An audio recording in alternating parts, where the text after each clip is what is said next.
स्वागत आहे तुमचं आपल्या यूट्यूब चॅनलवर म्हणजेच मी आणि माझं काम मोनाली ब्लॉग्समध्ये। तर आज आहे ना मी सकाळी ब्लॉग चालू केलेला आहे आणि तुम्ही बघतच असाल की मी उठले आणि लगेचच फोन हातात घेतलेला आहे।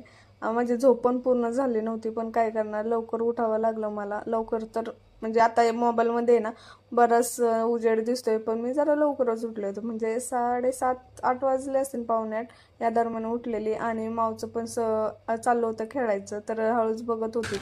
तू समझा? हाँ।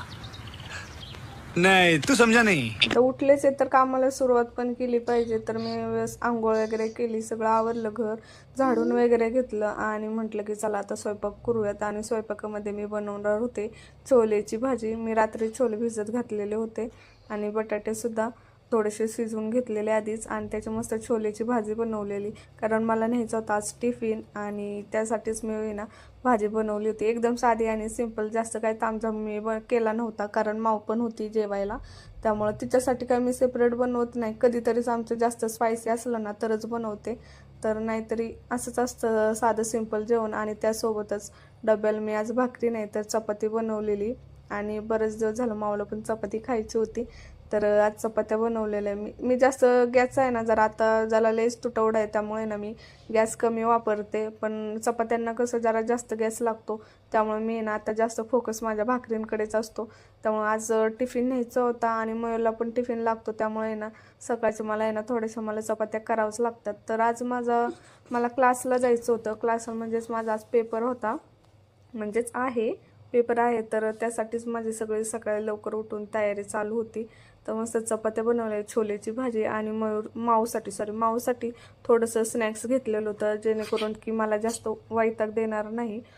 तर असंच चालू होता माझा दिवस, आणि सकाळची सुरुवात सगळी गडबड चालू होती, आणि त्याच्यात माझं ब्लॉग पण घेणं चालू होतं, सगळ्या गोष्टी अशा मिक्स होत्या। आणि आता मी एडिटिंग करते, तर मग माझ्या शेजारीच बसलेली, त्यामुळे तिचा आहे ना आवाज असा आधीमध्ये येत असो, तर त्या आवाजाकडे जरासं इग्नोर करा आणि आपला व्हिडिओ कंटिन्यू करा। तर व्लॉग कसा वाटतोय हे सुद्धा तुम्ही ना कमेंटमध्ये सांगत जा। तुम्ही अजिबात कमेंट वगैरे करत नाही, तर कमेंट केल्याशिवाय मला कसं समजणार की मी कसं बनवते व्लॉग वगैरे, काही समजणार नाही मला। तर तुम्ही व्लॉग कंटिन्यू करा। आणि अशा पद्धतीने माझ्या चपात्या झालेल्या आहे, भाजी पण छान झालेली माझी तयार, आणि रात्रीचा थोडासा भात होता, तर तो भात मी ना गरम केलेला। आणि स्वयंपाक झाल्यावरती मी लगेचच भांडी घासून घेतली, कारण भांड्यांचा राडा पडला ना की मग असं वाटतं की लयच काम राहिलंय, म्हणजे नाही का जास्तच लोड येतो, त्यामुळे म्हटलं की आधी भांडी घासून घेऊ, मग नंतर ना काय बेसिक आहे जे कामं ते नंतर हळूहळू करता येईल, म्हणजेच काय झाडून वगैरे भांडी लावणं हे काय आपण नंतर करू शकतो। पण भांडी आणि कपडे लगेचच धुवून टाकले मी। आता कपडे धुवायच्या वेळेस मी काय चालू नाही केला ब्लॉग, कारण माझ्या लक्षातच नाही आलं, तर भांडी घासत होते, तर मग लगेचच हे केलं, आणि आवरायचं पण राहिलं होतं माझं बरंचसं। भांडी घासली आणि म्हटलं की चला आता आपण आहे ना मावचं पण आवरावं लागेल, कारण तिला म्हटलं होतं तुझं तू आवर आणि ना केस पण विंचर, तर फक्त वरच्यावर तिचं केस विंचरायचं चालू होतं, तर ती काय करतच नव्हती। मग आता तिचं सुद्धा मला आवरायचं होतं लागोपाठ, तिला सुद्धा मी सांगत होते, पण ती काय ऐकतच नव्हती माझं, तर म्हटलं आता मलाच करावं लागणार आहे। मग नंतर आमचं जेवण, मग त्याची परत भांडी, हे सगळं राडा होणारच होता, तर म्हटलं आधी भांडी घासून घेते, मग काय आमच्या दोघींचे 2 ताटं नंतर घासते येतील। आणि त्यासोबतच मी लगेच झाडांना मला म्हणजे नाही का खिडकीच्या तिथं मी एक कुंडी लावलेली, तर तिथं कशाचं झाड आले माहिती नाहीये, पण चांगली त्याला फुलं पण यायला लागलेली आहेत बारीक बारीक, तर म्हटलं जेव्हा येईल तेव्हा आपण बघूयात नेमकं कशाचं झाड आहे। तर मग त्याला सुद्धा मग मी पाणी घातलं, आणि माझ्याकडे अजून एक छोटीशी कुंडी आहे, तर त्याच्यामध्ये ना मी मिरच्यांचे बिया आणि थोडंसं धनं टाकलेले आहेत, पण बघूयात आता ते कधी येते। आणि मी बाहेर कुंड्या ठेवत नाही, कारण ते माती, आणि आता पाऊस पडतोय ना तर सगळी माती होती याच्यामध्ये गॅलरीमध्ये, तर मग मी असंच याच्या किचनवरच ठेवते आणि छान पण दिसतं। तर अशा पद्धतीने फायनली माझं किचन पूर्ण तयार झालेलं आहे, म्हणजेच काय तर क्लीन करून झालेलं आहे। आणि मावचे आता केस विंचरायचे होते, तर तिला मी बसवलेलं शांतपणे, आणि तिचे केस विंचरत होते, मस्त हेअरस्टाईल केलेली होती ती। आता तिचे मी केस वाढवणार आहेत ना, त्यामुळे जरा थोडासा प्रॉब्लेम येतो, आणि तिचे कर्ली केस आहेत ना, तर खूपच केसांचा गुंता होऊन जातो। तर आता कशी केअर करायची मला फारसं समजत नाहीये, कारण माझे अजिबात केस करले नाहीत, तर माझा केसांचा अजिबात गुंता वगैरे होत नाही, आणि मला व्यवस्थित माझे मॅनेज करता येतात। पण आता ती एकदम छोटी आहे, आणि त्याच्यात तिचे केस पण वाढवायचं चालले, त्यामुळे जरासा प्रॉब्लेम येतोयच केसांचा। आणि सो असं मी आता तिचं आणि तिला टी व्ही लावून दिला होता म्हणून तेवढी तुम्हाला शांत बसलेली दिसते, नाहीतर अजिबात ती शांत बसत नाहीये आणि खूपच वैताग देते मला. सध्या तरी खूप वैताग देते ती. कधी कधी तर मला एवढं वैताग येतं असं वाटतं की जाऊ की काय कुठंतरी राहायला 2 दिवस एकदम शांत, किंवा फिरायला तरी कुठंतरी जाऊयात, जरा मन मोकळं होईल आपलं. पण आता एवढा राडा सोडून कुठं जाणार, बरोबर की नाही. तर आता सर्व असो, मी आता तिचं आवरते आणि माझं पण आवरायचं आहे मला. तर सगळं आवरते आणि मग बोलते तुमच्याशी. तोपर्यंत व्हिडिओ कंटिन्यू करा आणि व्हिडिओला आपल्या लाईक करा. चलो व्हिडिओ कंटिन्यू करा, तोपर्यंत मी माझं आवरते. A few moments later.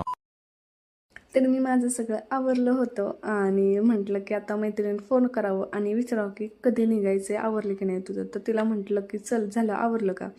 तर ते म्हटले की अजून 5 मिनिट थांब. तर म्हटलं आता मी काय करू. मग असंच टाईमपास म्हणून असा फोन घेतला होता आणि स्वतःला आरशामध्ये पाहायचं चालू होतं.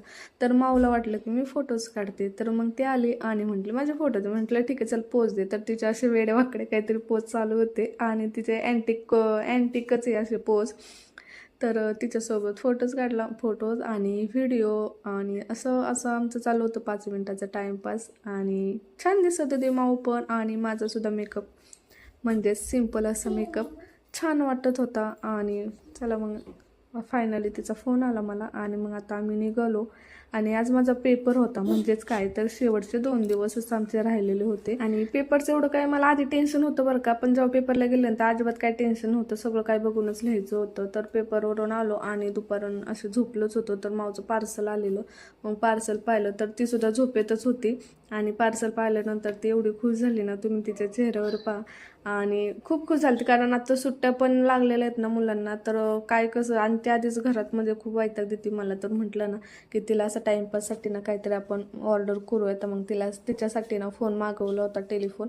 तर आणि त्यासोबतच तिला ना आईस्क्रीम पण मागवली होती मी तिच्यासाठी एक आणि माझ्यासाठी एक. आणि छान होतं. पण मी नंतर ना त्याच्यावर म्हणजे नाही का असं व्यवस्थित पाहिलं तर त्याचं आहे ना फोनचं बटनच उलटी लावलेली होती आणि त्याला सेल पण नव्हतं दिलं, कारण ते वाजतच नव्हतं. म्हटलं मग नाही का रिमोटचं सेल काढलं आणि त्याला लावून टाकलं आणि मग छान वाजत होतं ते. धूम चलेचं गाणं चालू होतं. कोणतं होतं मग धूम चले, हो. तर असं छान म्हणजे भारी वाटलं होतं माऊला. आणि मला पण भारी तो फोन आवडला, कारण आम्हाला तर काय आधी असं फोन वगैरे काय भेटलेलं नाही. आणि मग संध्याकाळी काय आले होते भाजी मार्केटमध्ये, भाजी वगैरे घेतली, कारण मला भाजी अजिबात नव्हती. आणि त्यासोबतच माऊला आहे ना पाणीपुरी खायची होती, पण पाणीपुरी काय भेटली नाही. मग तिला मँगो आईस्क्रीम दिली. आणि घरी आल्यावरती भाजीपाला म्हणजे थोडंसंच आणते मी, फ्रेश आणते आणि ते स्वच्छ करून म्हणजे धुवून वगैरे घेते मी. तसंच ठेवत नाही, यूज करत नाही. लगेच आले की मग धुवून वगैरे ठेवते. आणि असा गेला माझा आजचा दिवस, म्हणजे थोडासा बिझीच होता, बऱ्यापैकी बिझीच दिवस होता आजचा आणि छान पण गेला. तर व्हिडिओ तुम्ही कंटिन्यू केलाच आहे, तर अजून कंटिन्यू करा आणि आपल्या व्हिडिओला लाईक करा, शेअर करा, कमेंट करा आणि आपल्या चॅनलला नक्की सबस्क्राईब करा. आपले सबस्क्रायबर अजिबात वाढत नाहीत, तुम्ही अजिबात लक्ष देत नाही चॅनलवरती. जरासं आपल्या मराठी माणसाला जरा सपोर्ट करा. आणि असं तर अशा पद्धतीने मी सगळ्या भाज्या स्वच्छ धुवून लावून ठेवलेल्या होत्या आता. आणि माऊला लागली होती भूक, तर तिच्यासाठी मी बनवलं होतं जेवण खास स्पेशल. तर तिला मी जेवायला दिलं आणि हा व्हिडिओ मी आताच इथेच एंड करते. तोपर्यंत बाय बाय.